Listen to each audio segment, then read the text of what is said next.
Carlisle, our beloved governor, Josh Shapiro. Thank you. Hey, everybody. All right. Cumberland County, you look darn good this morning. It is good to be on our farmlands because Pennsylvania is going to be won by Democrats up and down the ballot on farmlands across Pennsylvania. It's people in these communities that are going to make Patty Kim our next state senator. And I know this well from experience, Cumberland County, y'all are going to be the center of the political universe and make sure we make Hakeem Jeffries the next Speaker of the House of Representatives when we elect Janelle Stelson to the U.S. Congress. And let me just tell you about Janelle. She is a trusted voice. She is someone we can rely on to deliver for our community. And she is someone who is working her tail off for the people. Contrast that with the guy who's been in there for a while. A guy who on the night of January 6th, even after witnessing the mob who tried to stop the peaceful transfer of power, he, your congressman, the person who claims to represent this area, rose to the floor of the House of Representatives, stood in the well of the House, and tried to take away your vote, tried to limit your freedom, tried to actually claim that the ballot that returned him to Congress counted, but all the other ones didn't. This is a guy who's brought shame to this community and shame to our democracy. Just about a week ago, I had the chance to stand with that soon-to-be Senator Kim and Secretary Buttigieg and others on the banks of the Susquehanna. We were talking about the new I-83 South Bridge, an incredibly important artery that takes about 200,000 cars and trucks every day. A bridge that's been in desperate need of repair, which, by the way, is going to put a whole lot of union trades folks to work every single day when that gets repaired. You don't have to be from downtown Harrisburg to know that bridge was in desperate need of repair. And thanks to President Biden, Vice President Harris, we got the largest federal investment in our infrastructure history in the Commonwealth of Pennsylvania to rebuild that road, despite the fact that Scott Perry voted against it because he doesn't care about this community. Because when people in this community say what they need, he turns a blind eye to them, and instead he chases the fringe down the road in a way that makes us all less safe, less prosperous, and undermines our democracy. Are you with me to elect Janelle to the U.S. Congress? I know you got the power to do that, because I've seen what you did for me. And so I just want to take a minute of personal privilege here to say thank you. Thank you to Cumberland County for giving me the opportunity, the highest honor to serve as the 48th governor of this great Commonwealth. To give me the opportunity to serve all Pennsylvanians and to do so in a way that stays true, yes, to our democracy, but to also three simple letters, GSD. We focus on getting stuff done for the good people of Pennsylvania. We figured out a way to bring Republicans and Democrats together to make the largest investment in public education in the history of the Commonwealth of Pennsylvania. Investing in public safety and seeing record low crime levels across the board. Investing in economic opportunity because we believe here in the Commonwealth of Pennsylvania, everyone, no matter what they look like, where they come from, who they love or who they pray to, should have the freedom to chart their own course and the opportunity to succeed. We've stood tall every single day defending your fundamental freedoms. And every single day, I've put people before the powerful. I learned that from all of you. I learned that from the conversations we had in your living rooms and on our farmlands and in our coffee shops. I learned from you what is necessary to be able to deliver for the good people of Pennsylvania. You know who else I learned that from? From a good friend of mine for nearly 20 years, the Vice President of the United States, Kamala Harris. Because, listen, she is someone who has always been for the people. I knew her when she was a courtroom prosecutor. And let me tell you something. She is tough as nails. Tough as nails.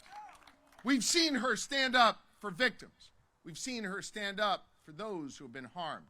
We've seen her stand up and do what is right. We saw it in the courtroom. We've also seen it in the halls of power. When she was Attorney General, she took on the big banks. She took on the big pharmaceutical companies. And every single fight she was in, she won on behalf of the people. She went to the United States Senate and never forgot the lessons from the courtroom, never forgot the lessons from her time as Attorney General, the lessons where the people come before the powerful. And when she was United States Senator, she put families first. She prosecuted the case against those who seek to rip away their freedom and their opportunity. And then Joe Biden, our great president, chose her to stand beside him, to run with him, to serve with him, to govern with him, and to be there for the American people with him. As Vice President, she has been battle-tested. She has been there. She is ready for the battle ahead, and most importantly, she is ready to serve as the 47th President of the United States. At every step of the way, Kamala Harris has fought for freedom. She has fought for opportunity, and she has delivered results. Now, let me tell you something. That's a hell of a contrast with the guy she's running against, Donald Trump.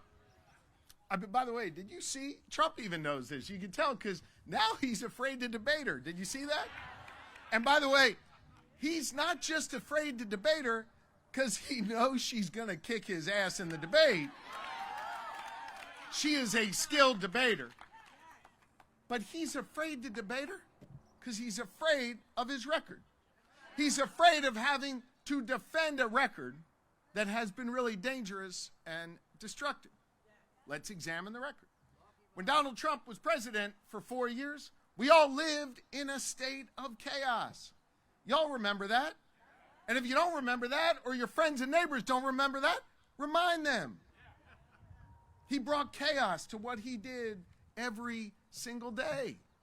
He brought chaos to our living rooms, chaos to our lives. We had to look around wondering every day, what was this guy going to do next? What freedom was he going to rip away? What alliance was he going to break? What promise wasn't he going to keep?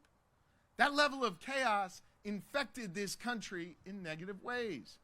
That level of chaos harmed our standing, not just here domestically, but all throughout the world. And he had a plan when he was president. Now, he wasn't very good at it back then, but he did have a plan, and he was able to deliver on at least one promise. And one promise he made was that he was going to rip away the freedom of millions of women across this country to be able to make decisions over their own bodies. He packed the Supreme Court, and they ripped away our fundamental freedoms. Now, we've got governors like me, Gretchen Whitmer, and other great governors across this country who have fought to defend the right for women to be able to make decisions over their own bodies in our states. But here in Pennsylvania, even though your right to choose will always be protected so long as I'm your governor, we have witnessed the impact of Donald Trump ripping away the freedoms of millions of women across this country. In western Pennsylvania, Pittsburgh, there are 2 clinics that perform abortions. They have been overrun with women coming from Ohio and West Virginia, especially West Virginia, where women no longer can exercise the right to choose. Now, We've made this a safe place for women to come to be able to access the full range of reproductive health care. But women in those states have lost their fundamental freedoms. Thank God they live near Pennsylvania.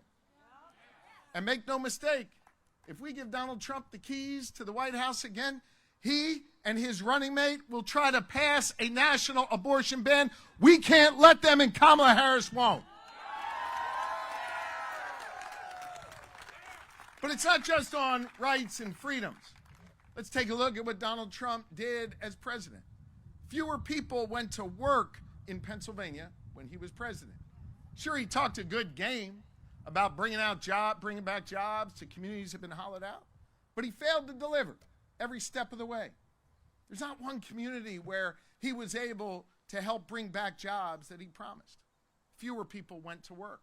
More middle-class folks paid higher taxes, and costs rose on Donald Trump's watch.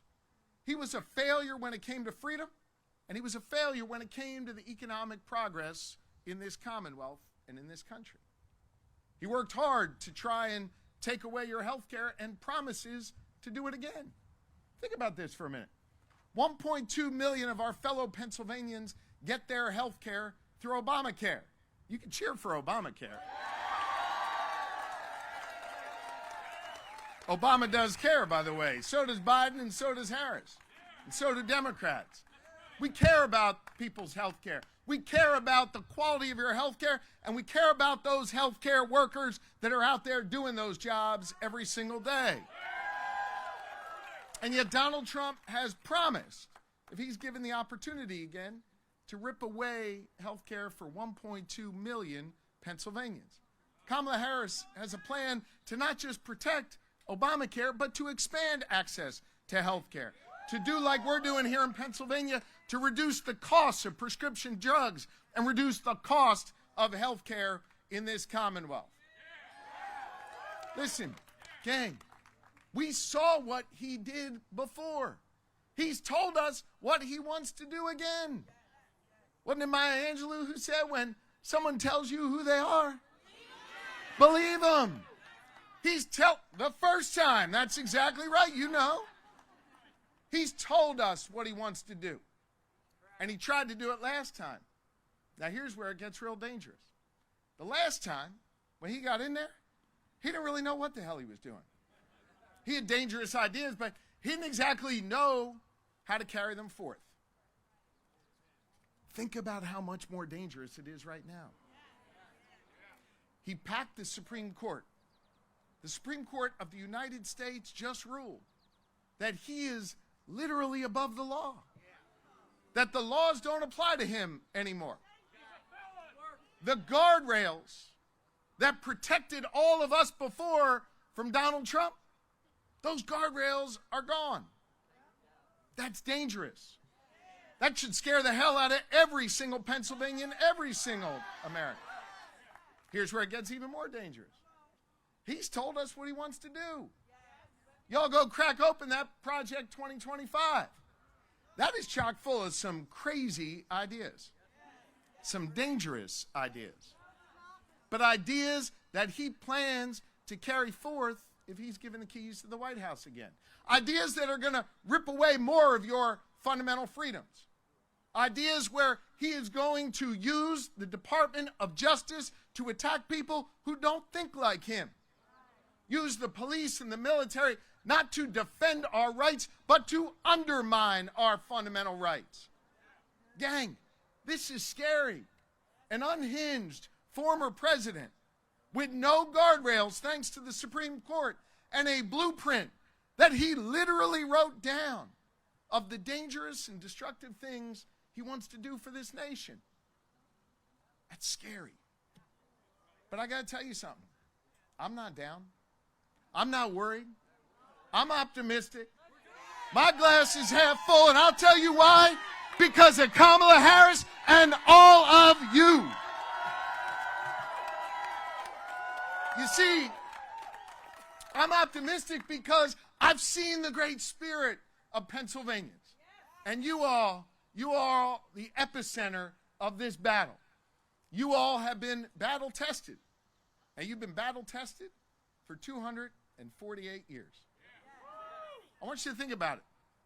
And listen, Rick, these pillars in here could probably tell these stories that I'm about to tell.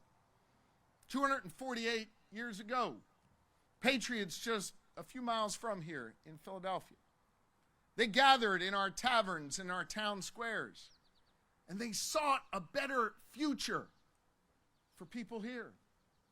They sought a place where they would be free from kings, and instead they would be able to determine their own futures. A place of self-determination and a place of real freedom. A place where people could band together and determine their future course. They gathered in town halls and town squares, and they taught us a lesson that we as Pennsylvanians and Americans have understood for generations since then, over the last 2.5 centuries. At every step in our American story, we've gotten better. We've gotten stronger. We've given the right to vote to women. We've respected all people no matter where they come from and what they look like. Everyone can marry who they love today in America. The progress that we have made in this nation, it's not always been made by people with titles next to their name or people who occupy offices. Instead, the progress that we have made has been made by ordinary Americans rising up, demanding more, seeking justice, looking out for a brighter future for them and their neighbors. That is the Pennsylvania way, and we are now being called upon again to do this work, to fight for real freedom, to stand up for what is right, to elect Kamala Harris as our next president.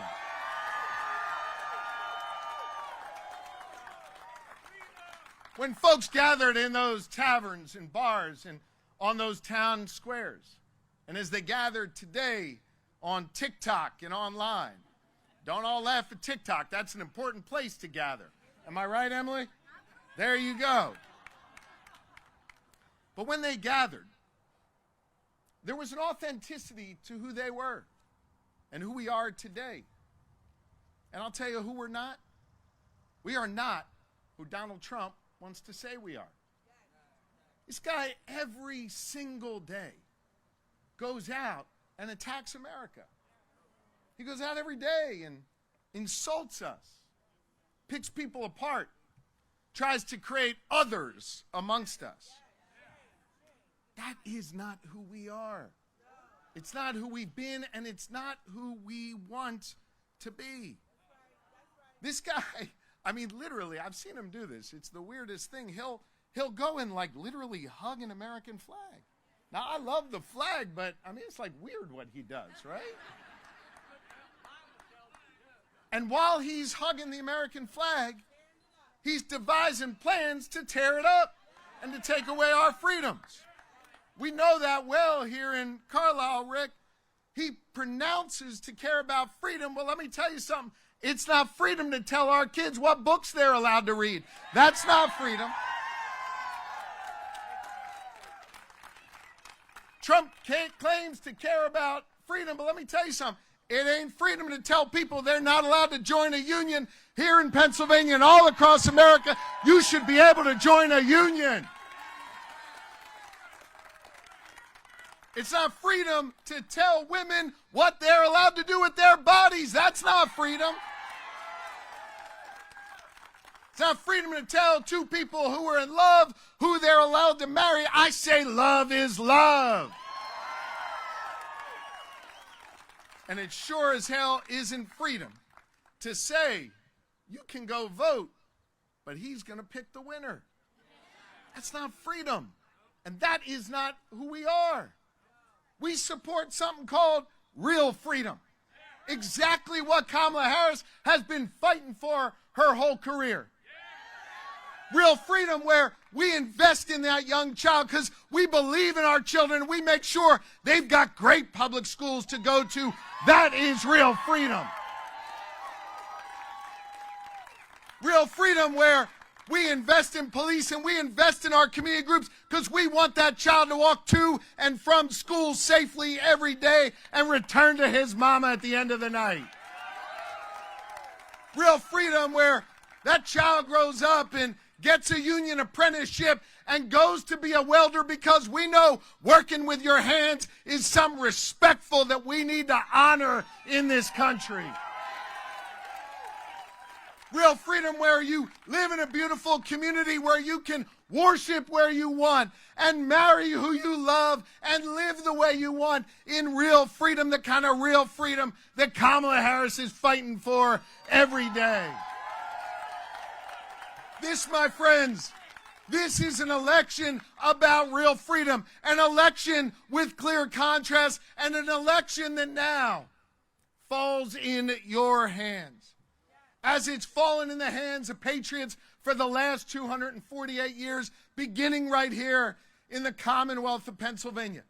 The task falls to all of you to organize, to mobilize, to get out in the streets, to preach about freedom, to talk about Kamala, to sing the praises of Janelle, and make some more history in the Commonwealth of Pennsylvania. Thank you all. God bless you. Let us get to work. Thank you.